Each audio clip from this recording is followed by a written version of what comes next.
Hi, how's it going? This is Resident of Collinwood for YouTube, resident underslash of underslash Collinwood for BitChute.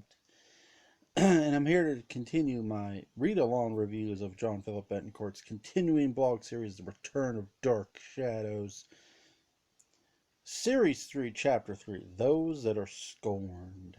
The sky over Collinsport continued to swirl with its remnants of a late winter's storm.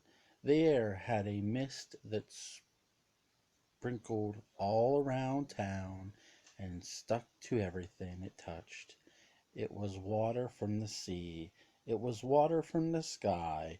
It made the slope-like streets of the seaside town slick and black, and Christopher followed those streets from Collinwood all the way to the house he once shared with his father. It was going to be his long road ahead for Kimberly and Chris. Their relationship had to start from scratch, and even though he instinctively knew his mother, Kim, was behind the altering of his DNA to mutate on a full moon, he still loved her, and the way back from it all was if he could find the missing vials of antidote. He pulled into the driveway of the small cottage and sat in the car. He couldn't get himself to get out just yet, but he knew he had to. He had to search the house for anything his father left that would be a clue to where the vials of antidote were. If he couldn't find them, he'd be doomed forever. Christopher unlocked the front door and stepped in.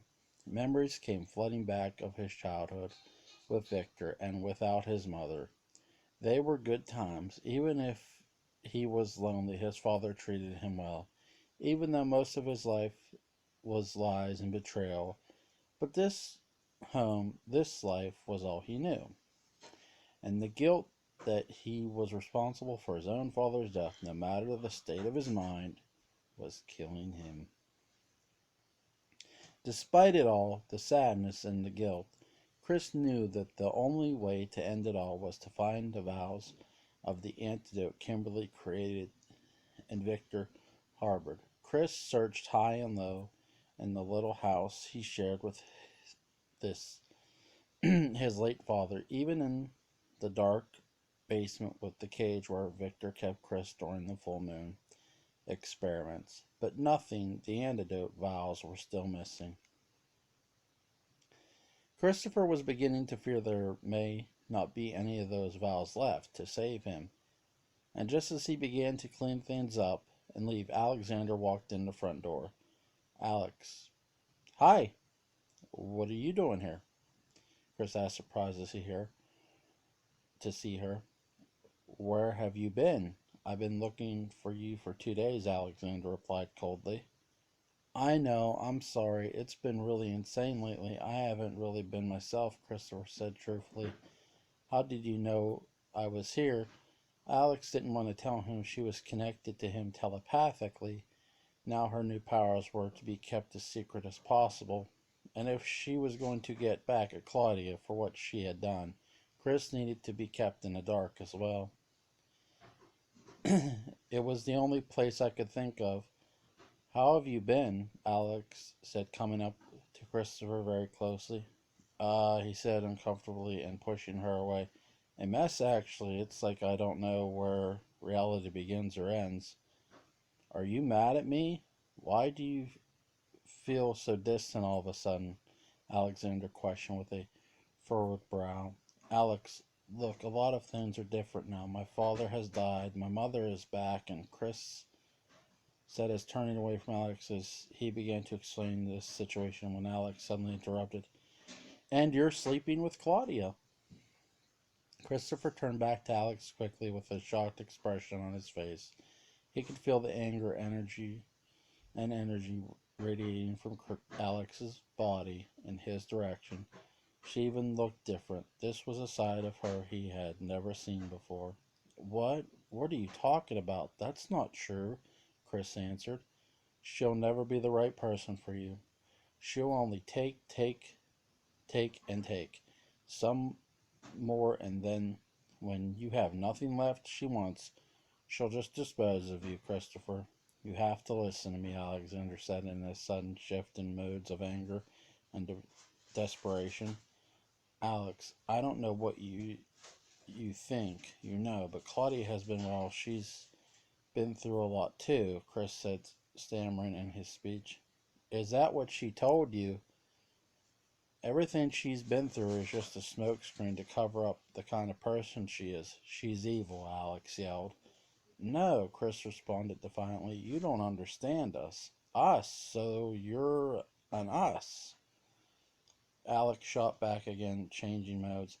Alexander's eyes began to water at what she was hearing. She knew what he was going to say next. It was at the tip of his tongue, and she could feel it. She could see in his mind that his life was changing, and that she would not be a part of it, at least not in the same way that she was before.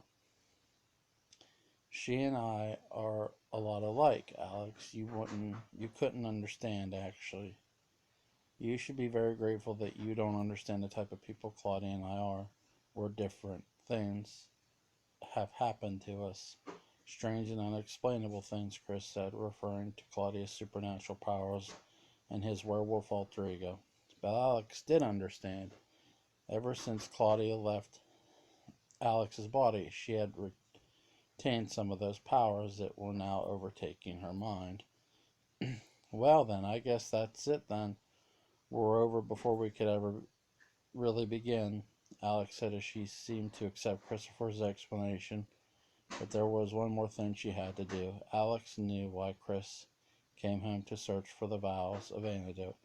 Every inch of her being could read Chris's mind now. He was an easy read, despite having a very dark side. When the full moon rose,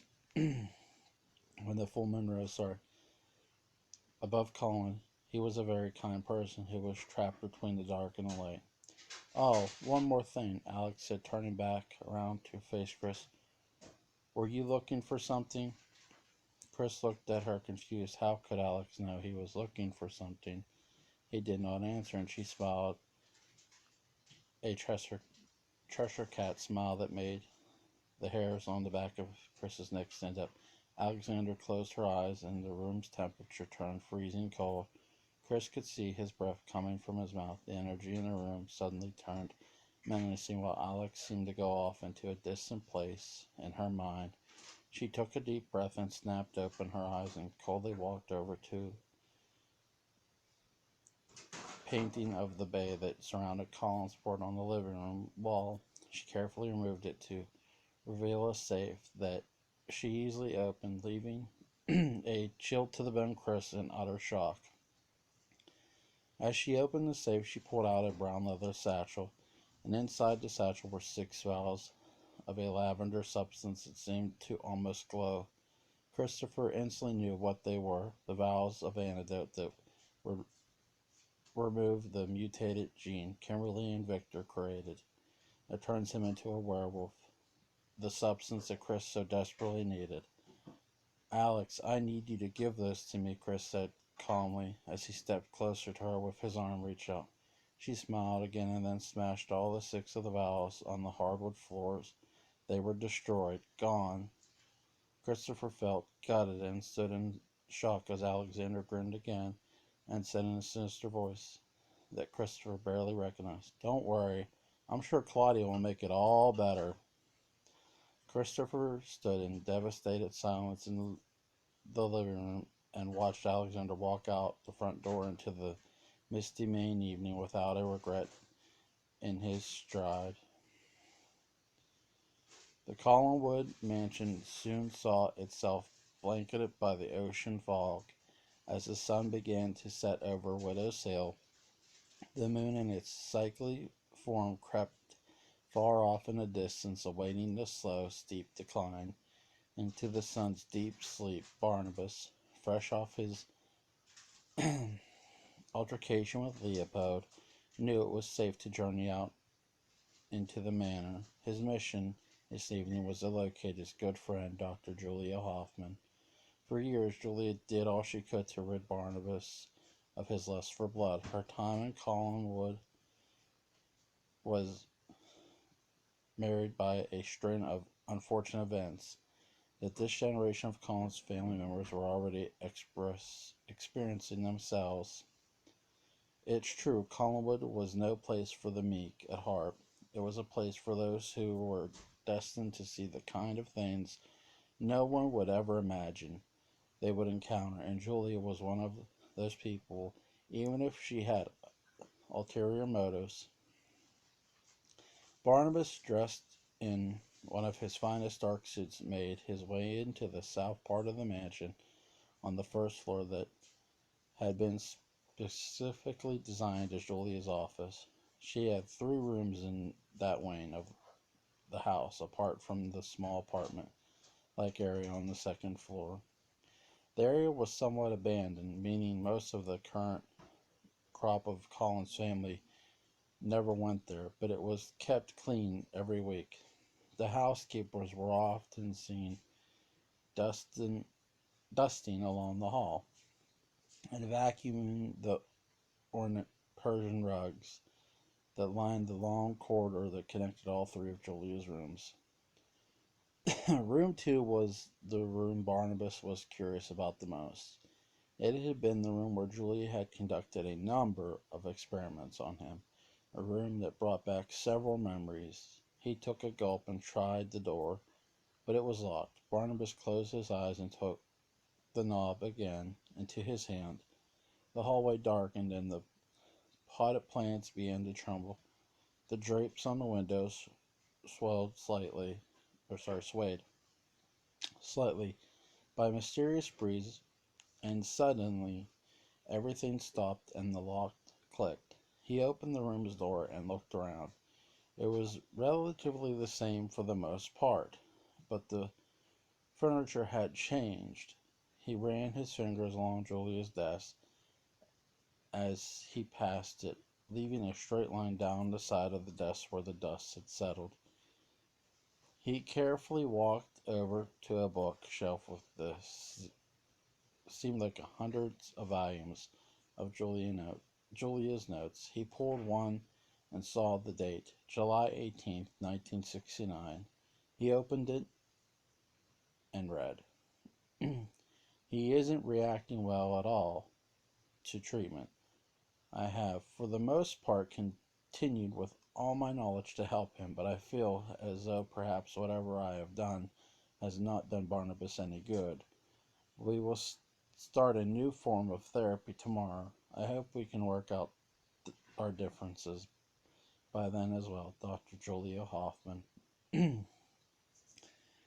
They were thousands There were thousands of notes on her experiments, explanations on how she created them, how Barnabas reacted to them, how she modified them, notes of his therapy under hypnosis, notes on every aspect of their relationship. It was all he needed. Barnabas grabbed a few more of the volumes and dashed out of Julia's office to find Carolyn. Carolyn was having tea alone in the red drawing room. She skimmed through a book she found in a newly renovated library and sipped slowly from this steamy early gray tea, enjoying this moment of quiet solitude, when just then Barnabas came in with Julie's notes. Good evening, cousin, Barnabas said in a low voice as not to startle her. Oh, Barnabas, hi, Carolyn said, looking at the clock across from her, noticing it was now 7 in the evening. You're up early, she joked. I have a few things I need to take care of, Barnabas answered, setting down the notes on the desk that sat to the side of the room. Carolyn, may I be completely open with you about something, he added. Of course. What is it? Carolyn asked. I don't trust this cousin of your late husband, Jack. Why didn't you tell me he was like me? Why didn't you tell me we share the same curse? Barnabas questioned. Carolyn put down her book and sighed. She knew she would have to answer this question eventually, but didn't expect it to come so soon. The truth is, Barnabas, I didn't know how to tell you. All your life you've struggled with your ailment, and for me to add on to that by telling you you were no longer the only one.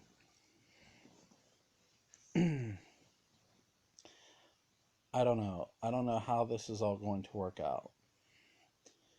Which brings me to the truth. He isn't Jack's cousin. He's Jack under Claudia's curse. We have been saying they're cousins to protect Leopold's secret, Carolyn said bitterly. Months ago, I had to go back on my vow to never return to Collinwood. I was happy living in London away from here, and the terrible things that happened as I grew up. And we decided to sell Collinwood. My husband Jack agreed to come to town for me and bring back a few things of our family heirlooms, Carolyn said, filling in the blanks for Barnabas. And how did Claudia get involved? Barnabas questioned. When Jack came to the house, she was here. She's been living in Collinwood all these years, waiting for anyone, I guess. And when she saw Jack, she put the curse on him. The same curse Angelique put on you, but the curse aged Jack backwards and turned him into this vampire she calls Leopold. We've been, in a way, reliving what happened to you almost 50 years ago, she continued. Indeed, 50 years ago. How very strange to think of my present time being the past. And Carolyn, since we are speaking about the past, I imagine that living in this age, medical technology has advanced, has it not? He questioned. Since 1978, by leaps and bounds, yes, Carolyn confirmed. Then there must be a way for me to finally find myself free from this, isn't there? Early after I left the old house. The old house? You went to the old house? Carolyn interrupted. Yes, needless to say, that's where this topic of Leopold and our similarities has come to mind. But that's beside the point now. It made me think, in this age, at this time, I can be cured. I can finally be cured. I have even found some of Julia's old medical notes. Look, Barnabas said optimistically, handing Carolyn one of the notebooks. Oh, Barnabas, I don't know what to say. I wouldn't have even know where to begin to look for answers in Julia, Carolyn said, skimming through the notes before Barnabas interrupted. We must find her. Only she can unlock me from this terrible thirst for blood. There are thousands of these notes, Carolyn said. She recorded everything. By now she must have come up with a cure, Barnabas explained. Barnabas, let me finish, Carolyn said, pausing herself mid-thought. I don't know how to tell you this. Barnabas, you've traveled 38 years into the future. A lot has happened. A lot has changed. She finished.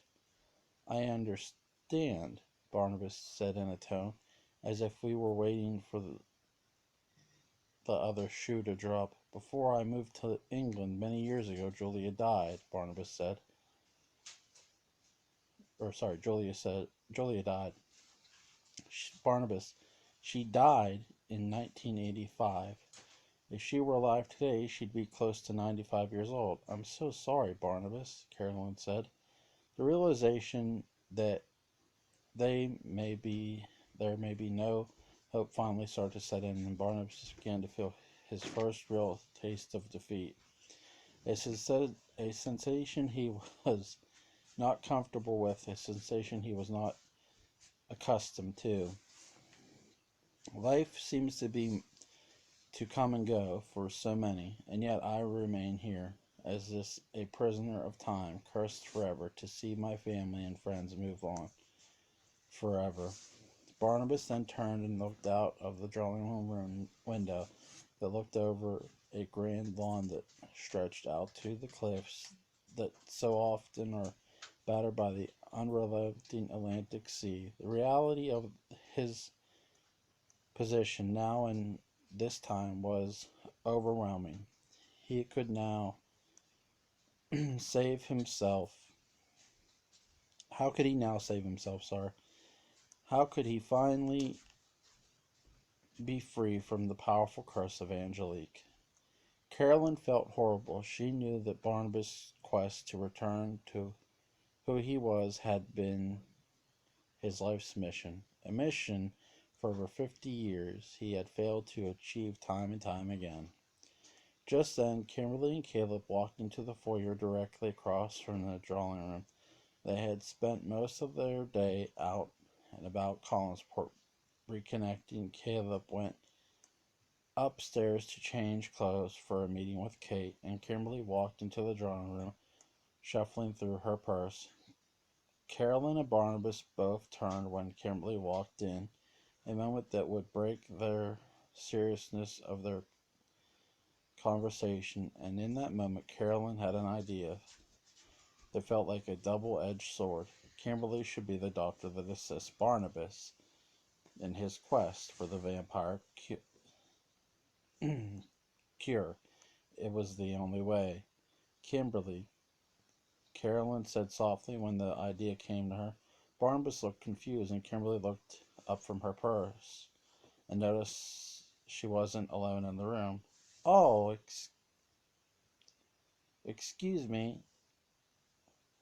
I think it's out the kitchen. Oh, excuse me. I was in my own head there for a second. Good evening, Kimberly said. Good evening, Kimberly. So lovely to see you, Barnabas said in a short bow to his cousin's ex-wife. Carolyn walked over to the stack of notes Barnabas had taken from Julie's office and opened them up to a random page and handed it over to Kimberly. Kim, what if I were to ask your medical opinion on something like this? These are notes from our former family doctor, Julia Hoffman, who was David's therapist and also worked on Barnabas' blood condition. Blood condition? Kimberly questioned, in an interested tone as she took the notes from Carolyn and began to read. Barnabas looked at Carolyn, confused. He had no idea what she had planned. He didn't know what type of doctor Kimberly was. Yes, he's had it most of his adult life, and it affects the way he lives. He cannot go out in the day, and he cannot, well, Kimberly Barnabas needs to drink blood to stay alive. Human blood, Carolyn said matter-of-factly. Kimberly lifted her eyes from the notes that she was reading, and it finally clicked in her mind. This was the same man who David and Victor had both spoken to her about years ago. The mysterious Collins family vampire that had lurked around Collinwood for centuries. The man whose curse fell on the entire family like a thick Maine fog for generations to come. And here he was standing in front of her. Now Carolyn was asking for her help in figuring out a way to end the curse.